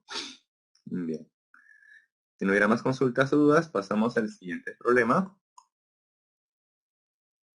Bien, problema número 6 de proposiciones, dice. Un condensador de láminas paralelas o de placas planas paralelas y de área 1 centímetro cuadrado y separación de 0,11 milímetros. Es alimentado por un voltaje de 1,5 voltios. Responde verdadero o falso en las siguientes proposiciones. Dice en la primera, la capacidad del condensador es 8 picofaradios. Bien. Hay que tener presente que para un condensador de placas planas paralelas, el valor del condensador o su capacitante es igual a ¿quién? A la permitividad eléctrica multiplicada por el área y entre la distancia. Y justamente aquí lo que le dan como dato es el valor de la permitividad eléctrica, no este valor es sub cero. También les dan el área y la distancia de separación. Entonces aquí sencillamente tenemos que reemplazar en esta expresión para ver si es correcto o no el valor numérico que nos están indicando. ¿Sí? Entonces reemplazamos ahí. Ahí está el valor de la permitividad eléctrica por el área y entre la distancia de separación.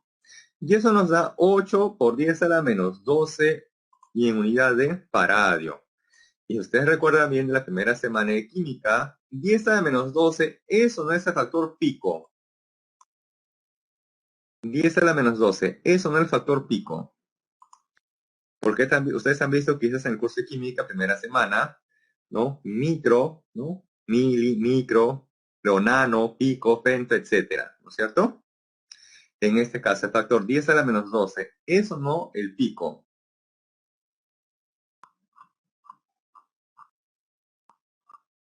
Sí, ¿no es cierto? Así es. Entonces, efectivamente, en la primera proposición, el valor del condensador nos sale 8 picofaradios. Entonces, la primera sería verdadero. En la segunda dice, la energía que almacena es 9 picojoule. Bien. Para hallar energía tenemos tres formas equivalentes. ¿Cuál me conviene en este caso? Tenemos aquí el valor del condensador y también por acá el voltaje. Entonces la que me conviene es la siguiente, que la energía es igual a un medio del valor del condensador por la diferencia de potencial o voltaje elevado al cuadrado. Esa es la que me conviene según los datos del problema. Entonces si tenemos, ahí está, tenemos esa expresión, un medio del valor del condensador que es 8 pico 10 a la menos 12 y por el voltaje que es 1,5 voltios elevado al cuadrado.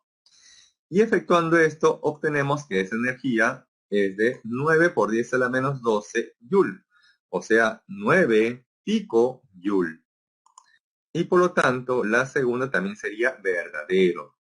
Y finalmente, la carga eléctrica que almacena. Bien, para conocer la carga que almacena un condensador se evalúa de la siguiente manera. La carga es igual al producto del valor del condensador por la diferencia potencial o voltaje en el condensador.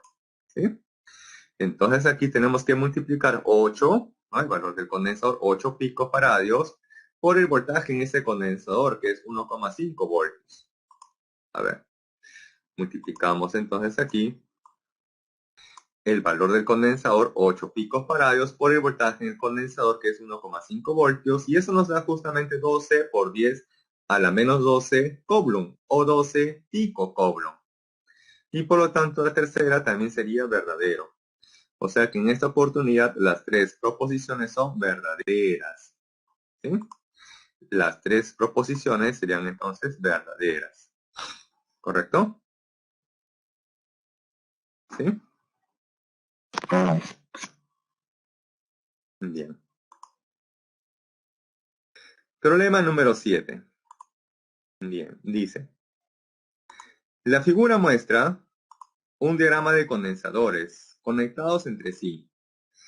Si todos los condensadores tienen la misma capacidad, o sea, cada uno de ellos son iguales a 5 microfaradios, y la energía almacenada en todo el sistema es de 5,6 millijoules, determine el potencial eléctrico en el punto A. Bien, acá hay un detalle que no les he explicado y justamente me está esperando este problema.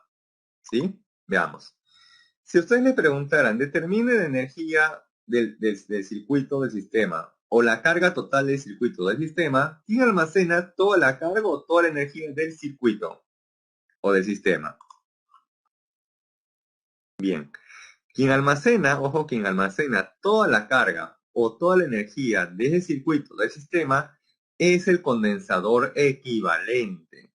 Entonces, ojo, el condensador equivalente de un circuito, ¿no? Es el que almacena o toda la carga o toda la energía. En este caso me da como dato la energía total del sistema. O sea que es de la energía que almacena el condensador equivalente. Y por lo tanto acá se sugiere conocer entonces cuánto es el condensador equivalente de este circuito. ¿Sí? Pero para eso hay que identificar qué elementos están conectados en serie y quiénes en paralelo. Veamos. ¿Cómo identificamos quiénes están en serie y quiénes en paralelo? ¿Recuerdan o no recuerdan? Por los puntos, así es. Así es, muy bien, por los puntos. Entonces, voy a colocar aquí algunos puntos y ustedes van a decir luego qué elementos están en serie o quizás en paralelo. A ver, voy a comenzar por el punto A. Si él es A, entonces un punto se puede desplazar libremente a través de un alambre. Entonces, si él es A, este puntito también sería A. Y ahí queda, ¿no? Podría saltar por encima de este condensador C, que está por acá arriba, o por encima de este otro que está acá abajo, o por este que está aquí al medio, ¿no? Puede saltar. Ahora voy a tomar el punto B. Si él es B, entonces este también sería B, y él también sería B. Y ahí se quedaría atrapado B, no podría saltar por encima de cualquiera de estos tres condensadores. Ni por este que está por acá arriba, ni por este que está en el medio, o por este que está aquí abajo. ¿Correcto? Bien, no podría. A ver, voy a encerrar estos dos condensadores. Estos dos que están encerrados de color azul, ¿cómo creen que se encuentran conectados? ¿En serie o en paralelo? En serie, así es, porque están conectados uno a continuación del otro. Muy bien. ¿Cómo creen que están conectados estos dos de color naranja?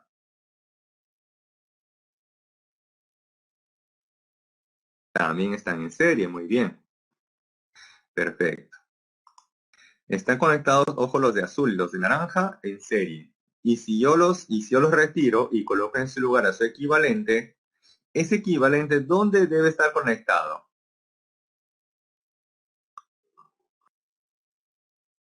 ¿Entre qué puntos debería estar conectado el equivalente de estos de color azul o este color naranja?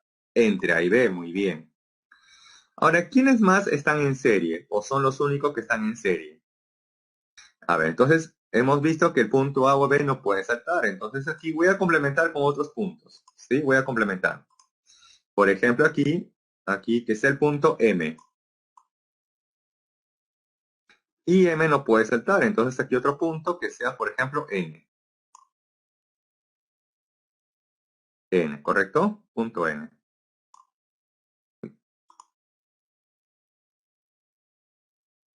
Este es el punto N. Bien.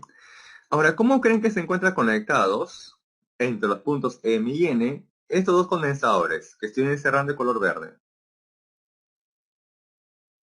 En serie, muy bien, los felicito.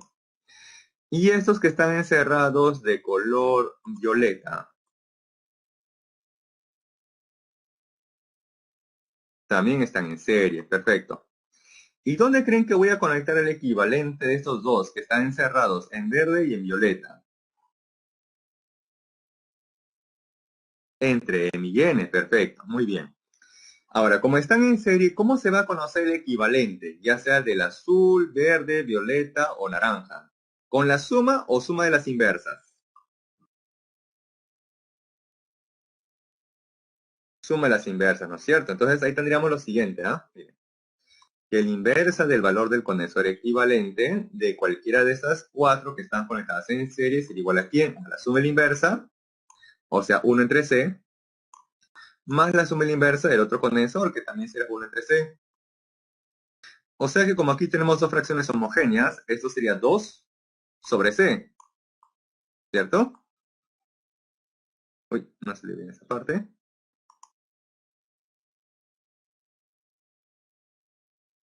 Ahora sí.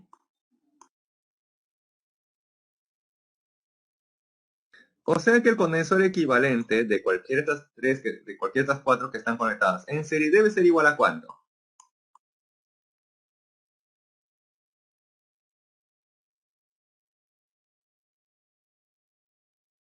El condensador equivalente de cualquiera de esos cuatro que están conectados en serie debe ser igual a ¿cuánto? C medios, ¿no es cierto? Bien. Haciendo este bosquejo, ahora sí pasamos a la solución.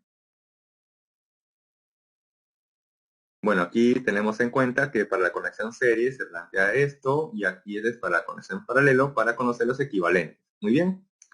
Entonces, hemos identificado, ojo, miren, aquí hemos identificado que estos cuatro se encuentran en serie. Por lo tanto, el equivalente de cada uno de ellos sería C medios, ¿sí? Donde el de color azul estaría entre los extremos A y B. El de color naranja también entre A y B. Y el de verde o morado o violeta estaría entre los puntos M y N. Entonces, ahí tenemos, miren, C medios entre los extremos A y B. Nuevamente lo voy a escribir esa parte.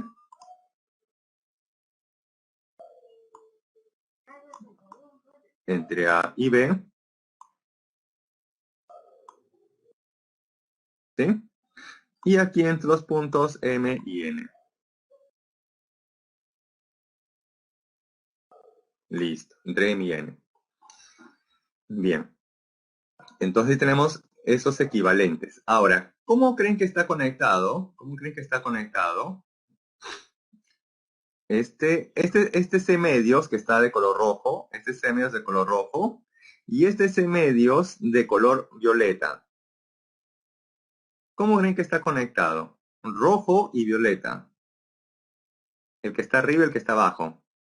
En paralelo, claro, porque el que está arriba está entre los extremos A y B, y el que está acá abajo también entre A y B, están en paralelo. Ojo, aquí omitan este de acá, esto no lo tomen en cuenta, ¿sí? Están en paralelo, entonces este rojo y violeta están en paralelo. ¿Y cómo están también conectados este C medios de color azul con este C medios de color verde? Paralelo. Entonces, como están en paralelo, ¿cómo se va a conocer el equivalente? Sencillamente con la suma. O sea que C medios con C medios, C. C medios con C medios, C. Y el C medios de arriba con el de abajo, que está entre A y B, ¿no? Cuyo equivalente vale como C, ya que están en paralelo, debe estar conectado entre los extremos A y B.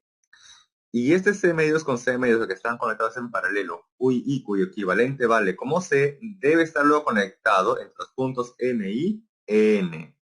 ¿Correcto? Bien. Entonces, ojo, ahí tenemos justamente estos cuatro, ¿no? Paralelo, en paralelo, y hemos reemplazado, ¿no? Y hemos reemplazado. ¿Sí? Entonces, estos 12 medios que están arriba y abajo hemos reemplazado por uno solo, que vale como C. Pero él debe estar entre los extremos A y B. ¿Sí? Luego, acá tenemos estos dos condensadores que también están conectados en paralelo y cuyo equivalente vale como C. Lo repito. Él es A, él es B. Aquí sería M. ¿Salió bien? M. Y sería como N. Listo. Entonces, estos de acá, que sería entonces en paralelo, vale como C. Y vale como C entre los extremos A y B.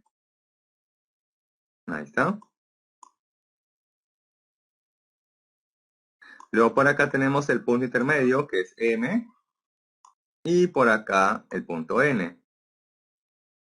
Ahora noten que este condensador está entre A y M. Está entre A y M el condensador C. Entre N y B este condensador C. Luego aquí C medios con C medios están en paralelo, entonces equivalente sería C. Y con este C que está en el medio, están en paralelo los tres, por lo tanto su equivalente sería la suma. C medios más C medios, C. Y más C, 2C. Finalmente, estos tres que están entre A y B se encuentran conectados en serie, ¿no? Estarían conectados en serie. Estos tres están conectados en serie. Y su equivalente, estos tres conectados en serie, vale como 2/5 C. Y finalmente, estos dos se encuentran conectados en paralelo. Si están conectados en paralelo, su equivalente sencillamente ya será obtenido con la suma. Y ese equivalente finalmente vale 7/5 de C. Y bien, finalmente ya con eso se puede conocer el potencial en A, ya que la energía la almacena este condensador equivalente del circuito. Entonces esa energía sería un medio del valor del condensador por la diferencia potencial al cuadrado. Esta es la energía, según dato del problema, un medio, este factor un medio, del valor del condensador, que es 7/5 C, 7/5 de C, pero C vale 5 microfaradios, y por la diferencia potencial elevado al cuadrado. Y de aquí despejando se obtiene entonces que el potencial en el punto A debe ser igual a 40 voltios. Un problema de este tipo, bien difícil que ven en el examen, porque como ustedes ven tiene varios pasos, ¿no? Tiene varios pasos. Entonces, ojo, un problema de ese tipo, bien difícil que ven en el examen, ¿no? Si viene así, viene pero con menos condensadores, no viene de esta manera tan compleja, ¿sí?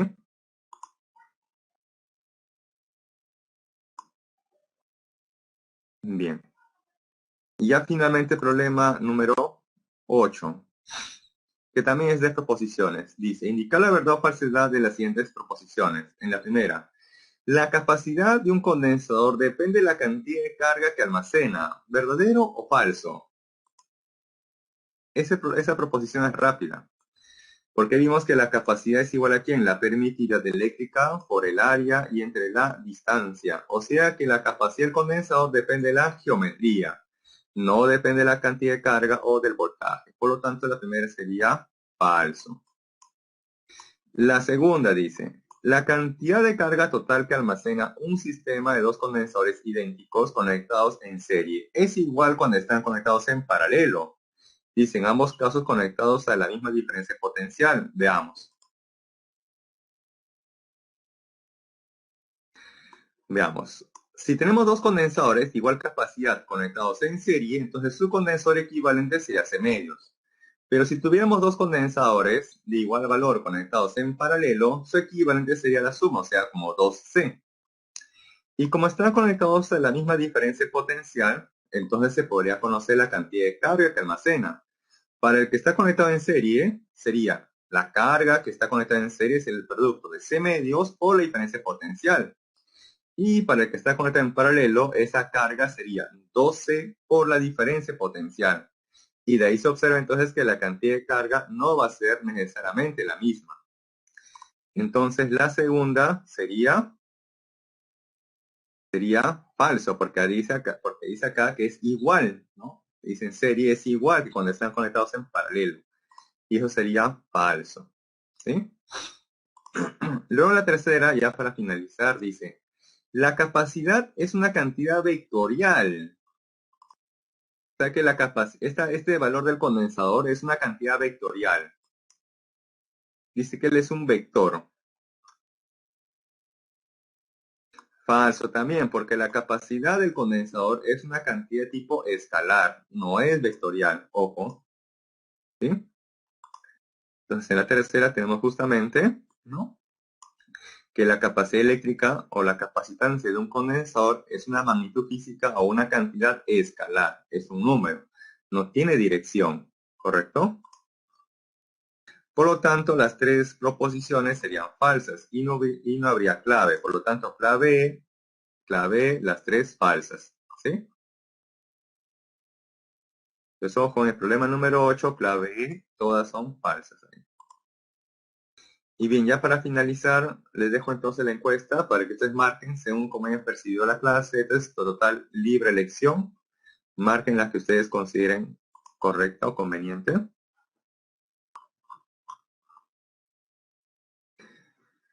No, gracias a ustedes de verdad por su participación, su colaboración. ¿Sí? Sigan estudiando, esmerándose, ya que el ingreso de ustedes en este contexto, situación, va a ser un mérito casi el 100% de ustedes. ¿Sí?